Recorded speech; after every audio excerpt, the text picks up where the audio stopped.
better have the sacred stone. Oh, this you crazy mother.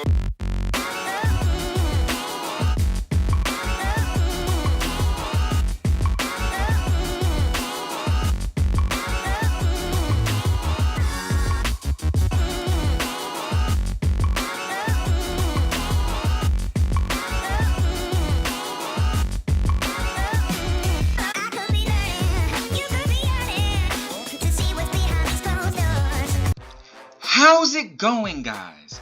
I'm Andrew.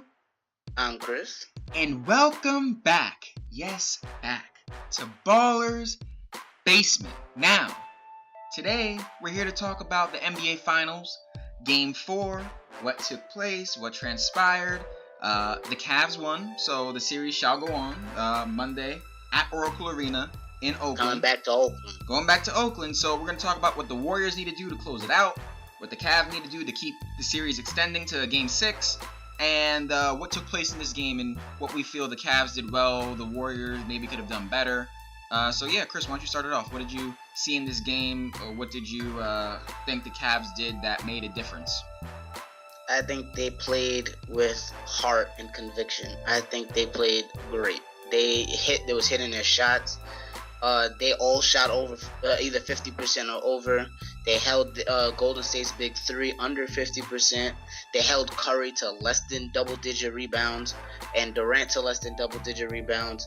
So I think they did a great job. LeBron got another triple-double. Tristan Thompson came to play. Kyrie was doing his thing, 40 points. I mean, Kevin Love with 23 and 5. I think they did a great job. They all stepped up. Yeah, most definitely. I think Tristan also really contributed in terms of assists because he had 5 assists and I think 4 of them were on 3-point shots. So, I mean, he really helped. He was kind of like playing a point forward with those kickouts, yeah. Yeah, he was really helping. JR came to play 15 points, shot over 50%, 55% from 3. Kyrie Irving, 40 points. What more can you say? LeBron, triple-double. I think the Cavs came out. They know that every game from this point on is an elimination game. If they came out and they played lackluster or didn't get into it immediately, that's it for their season. Their season ends if they lose. So Kyrie came out attacking. He wasn't trying to divert to LeBron or, let LeBron get it started. He took control. He came out attacking, gave everyone else confidence. JR started hitting his threes. I think it became, I wouldn't say toxic, but you know what I mean. It spread to the rest of the team. Everyone else started to catch fire. They came out with a lot of physicality.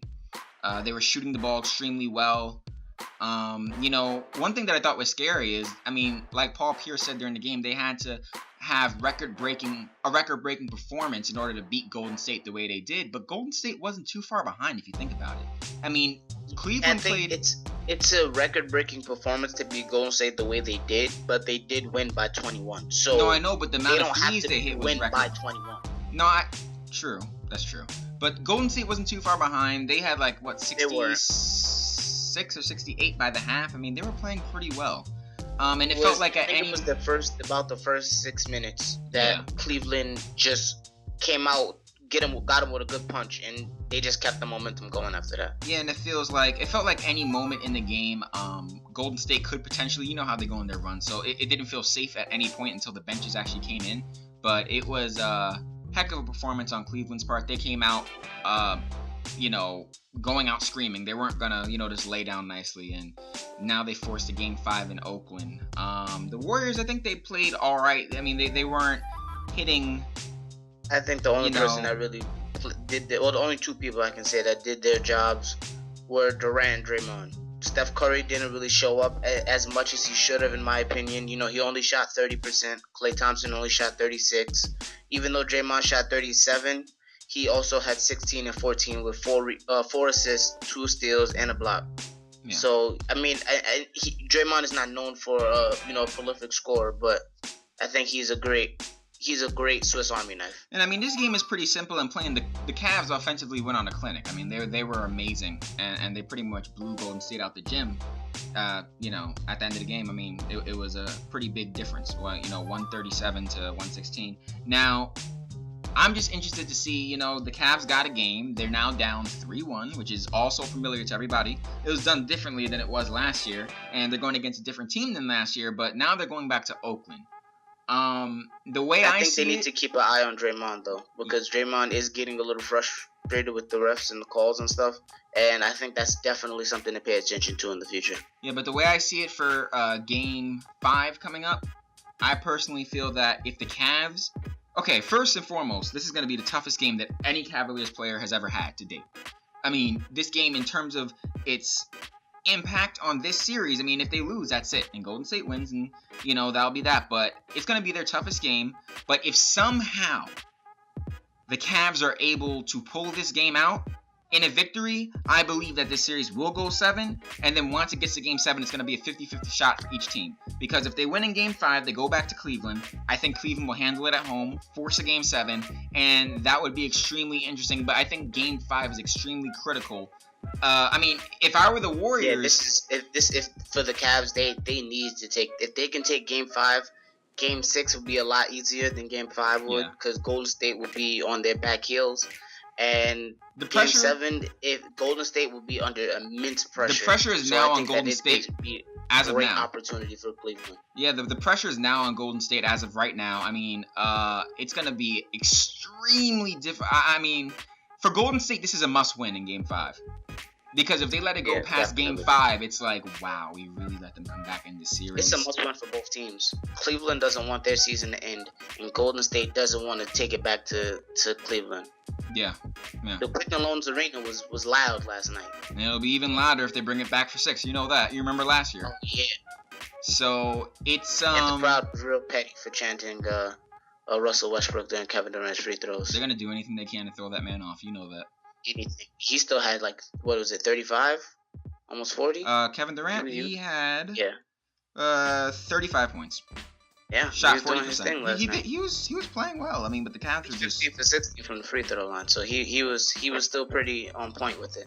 Yeah, didn't really distract him much. Cavs were on a different level though, so it's kind of hard to keep up with that. But I feel like Game 5 is. I mean, who do I have my money on? I think it's going to be extremely hard for the Cavs to win there. I mean, it's going to be a real physical game, and physical isn't, in my opinion, Golden State's strong suit. Though there's only like a few physical players on there, and I think that Cleveland actually has a shot at winning.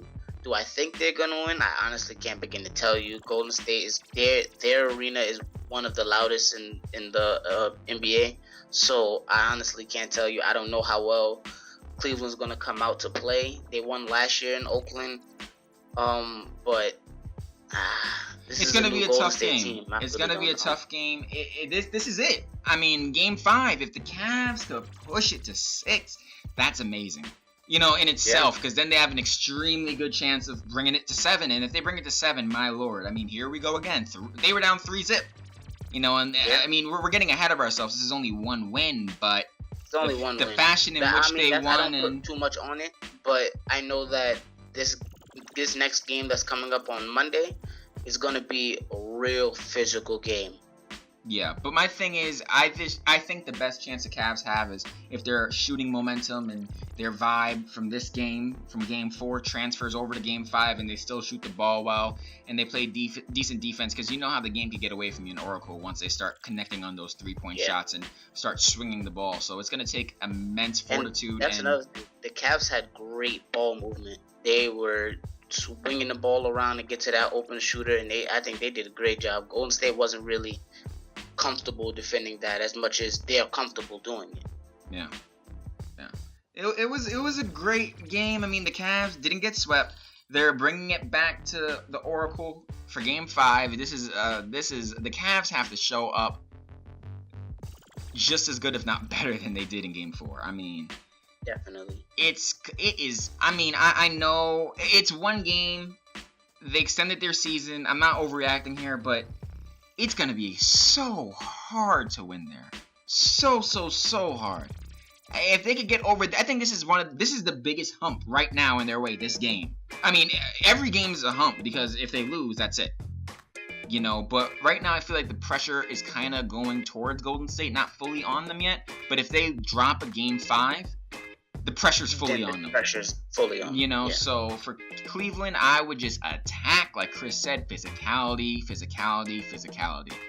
And I would just take it to them. Has to play Tristan has to be there. He has to. The role players have to be there. Richard Jefferson has to continue to be, you know, a great asset off the bench as he has Ron been. Williams finally scored. Finally, so we need some more of that. J.R. Smith was hitting the shots. Iman was playing great defense. We need some more. And the Warriors just need to stick true to who they are, keep their ball movement going, you know, give it to the open man, and trust what they've been doing thus far is the right way to do it, and they will beat the Cavs if they stick to their game and they don't, like, falter, you know. Yeah, so I mean, I've been waiting for a good series, and this is probably, if this can go at to least 6 games, at least this next game should be a great game. If Cleveland wins it, then I'll finally have my great series. If Cleveland wins it, that's gonna be huge. That's huge, huge. Yeah, but if the Warriors win it, it's to be expected. They did their thing. They have to come through, and they have to close it out here. If I'm them, I mean, they have to close it out here. They have no choice. You know, you don't want to let the series extend unnecessarily. You don't want that happening, especially with LeBron James, the best player in the world, an offensive juggernaut within himself, and Kyrie Irving, and a bunch of shooters around them. You don't want to really play with fire like that. You have them down 3-1. End it. You know, end it at the Oracle. That's it. You know, but if somehow the Cavs get it done, I'm telling you, it's looking like 7 if they get it done in 5. But I'm not sure yet. Uncharted territory. You know, I'm not sure. It's dang near impossible. I mean, going over to the Oracle, it's going to be tough. Really tough. So we'll see. I mean, I wouldn't be surprised if Golden State pulled it out, but if Cleveland does, I'd kind of be surprised. That'd be something amazing. Honestly, it really would be. So I guess we'll just have to wait and see. But when it comes to Game 4, that was our analysis on what we saw, why we think the Cavs won, what we think the Warriors need to do to continue to win and come back and close out the series.